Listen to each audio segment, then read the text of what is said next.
உடம்புக்கு ரொம்ப நல்லது இந்த பொருள் சாப்பிட்டா அப்படின்னு சொல்லுவாங்க. நம்ம கண்டிப்பா அந்த பொருள் சாப்பிடவே மாட்டோம். அதில ஒண்ணு தான் கீரை. கண்டிப்பா நமக்கு வந்து சின்ன வயசுல கீரை பிடிக்கவே பிடிக்காது. அப்படிதான் இருந்திருப்போம்.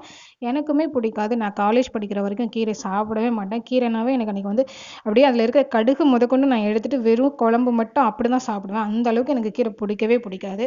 ஆனா இப்போ பார்த்தீங்க அப்படின்னா, சென்னையில காசு குடுத்து வாங்கி சாப்பிடுற அளவுக்கு இருக்குது. ஏன்னா ஊர் சைட்லலாம் பார்த்தீங்க அப்படின்னா, முருங்கைக்கீரை ரொம்ப சீப்பாவே கிடைக்கும். எல்லார் வீட்லயுமே மரம் வச்சிருப்பாங்க. ஆனா சென்னை சைட்லலாம் வந்தோம் அப்படின்னா கம்பல்சரி காசு குடுத்து தான் வாங்குற மாதிரி இருக்கு.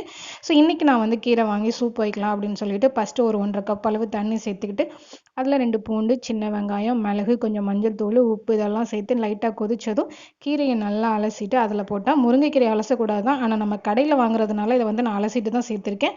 போட்டு நல்லா கொதிக்க வச்சுட்டு அதுக்கப்புறம் நம்ம எடுத்து வடிகட்டி குடிச்சோம் அப்படின்னா, உடம்புக்கு ரொம்ப நல்லதுங்க. உங்களுக்கு இந்த வீடியோ பிடிச்சிருந்தா லைக் பண்ணுங்க. மறக்காம சேனல சப்ஸ்கிரைப் பண்ணிடுங்க. Thank you.